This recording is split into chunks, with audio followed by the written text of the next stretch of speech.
안녕하세요, 원장님. 네, 안녕하세요. 네, 오늘은 저희 어깨 질환 중에서 석회성 건염에 대해서 조금 알려주셨으면 좋겠습니다. 석회성 건염 또한 어깨 대표적인 질환 중에 하나예요. 일단 엄청 아파요. 네. 어깨 질환 중에서 넘버원으로 아픈 질환이에요. 병원에 어떻게 찾아오시는 분들이 실제로 많냐면 다치지 않았는데 부러진 만큼 팔이 아파요라고 오시는 분들이 많이 있어요. 그러면 그런 분들의 이제 병력 청취를 하다 보면 석회성 건염이 왔을 수 있겠구나를 엑스레이 촬영하기도 전에 보통 알 수가 있거든요. 자, 석회성 건염이라고 하는 거는 어깨에만 오는 건 아니에요. 저희가 건이라는 표현을 쓰는데 그 주변에 어느 부위나 생길 수 있는 질환이에요. 석회가 뭐냐면 그냥 칼슘이에요. 저희 몸에 칼슘 대사물질이 어느 부위에 쌓이게 되는 건데, 그러면 그 칼슘이 왜 쌓이게 되냐, 이유가 너무 분분하게 많고요. 아직까지 정확하게 밝혀진 건 없어요. 그래서 제가 그렇지 않아도 석회성 건염에 대해서 네이버나 구글이나 어떤 식으로 표현하는지를 찾아봤는데, 뭐 산소결핍으로 생긴다, 뭐 아니면은 뭐 혈류량이 부족해서 생긴다라고 말이 나와 있는데 다 가설일 뿐이에요. 정확하게 있는 건 아니고요.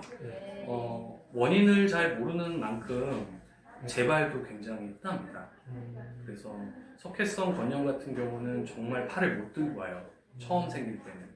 그래서 석회성 건염이 생기는 부위는 어깨에 이렇게 모형을 보시게 되면 이게 극상근이라고 하는 인대인데요. 저번에도 설명 한번 드렸던 것 같아요.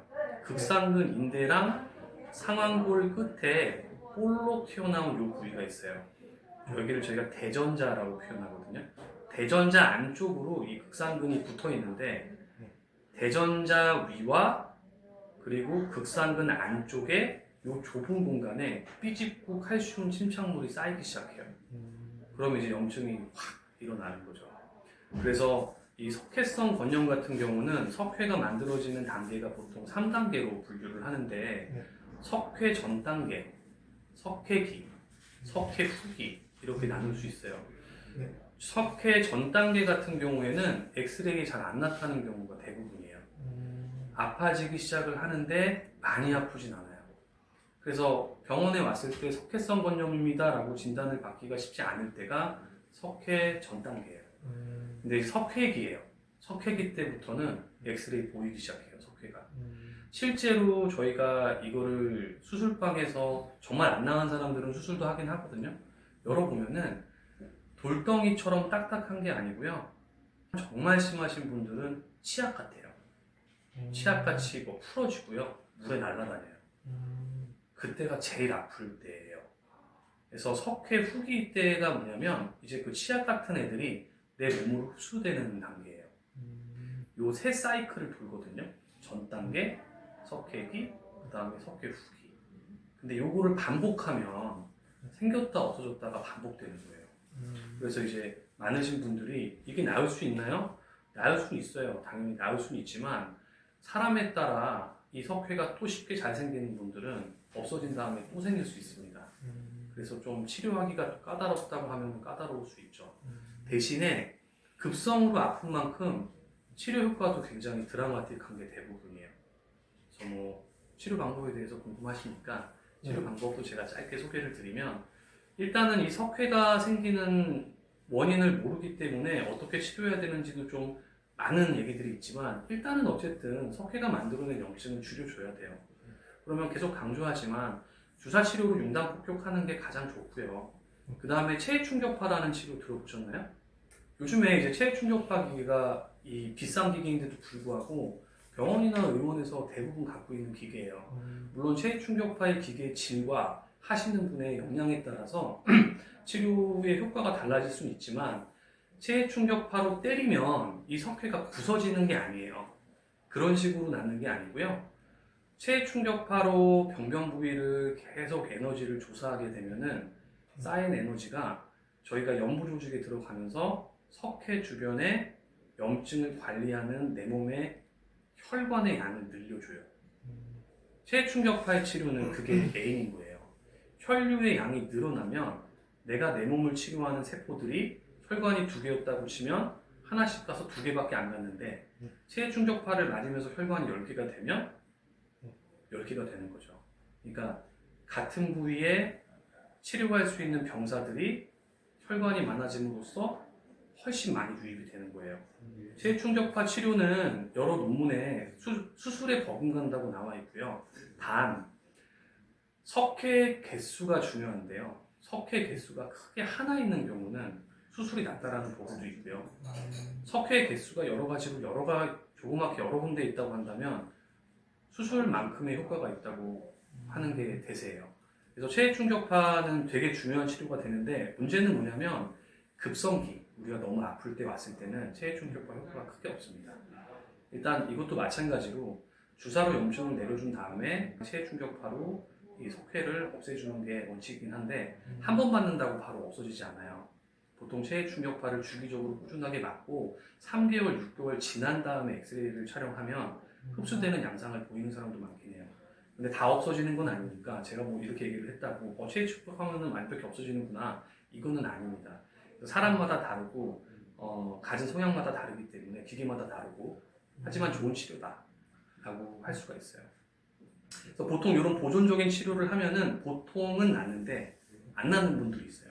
정말 안 나을 때는 우리가 이제 관절경을 집어넣어서 디컴프레션이라고 해서 감압이라는 걸 해주거든요. 감압이라는 표현이 되게 쉬워요. 인대 안에 석회가 꽉 들어차니까 도망갈 데가 없으니까 도망갈 곳을 터주는 거예요. 그러면 인대 부위를 터주면 이 치약 같은 석회들이 밖에 흘러나오는, 그렇게 해주죠. 수술만큼의 효과를 낼 수 있는 게 저희가 초음파를 유도를 해서 좀 생각보다 약간 두꺼운 바늘로 정확한 위치를 찾은 다음에 초음파로 이렇게 좀 석회를 두들겨서 조각을 낸 다음에 좀 흘려보내는 이런 방법도 당연히 효과는 있습니다. 그렇게 안 해도 주사 치료랑 체해 충격파만 해도 많이 좋아지는 경향이 있으니까요. 석회화성 건염은 보통 그런 식으로 치료를 하게 됩니다. 그럼 혹시 수술을 하게 되는 정도를 혹시 원장님께서 어떻게 정하시는지 궁금합니다. 아, 네네.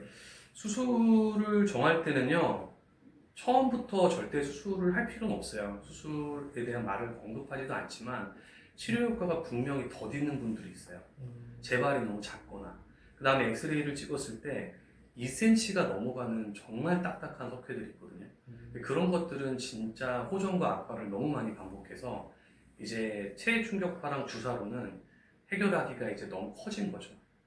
이제 몇 개월 해보다가 너무 안 되면은 그때는 관절경 치료를 해보자고 말씀드릴 수 있는데, 이것도 수술이 어려운 건 아닌데 회전근개라고 하는 극상근의 근육을 일부러 상처를 내야 돼요. 상처를 내야 되는데 이 다음이 문제예요. 되게 여러 가지 얘기가 있어요.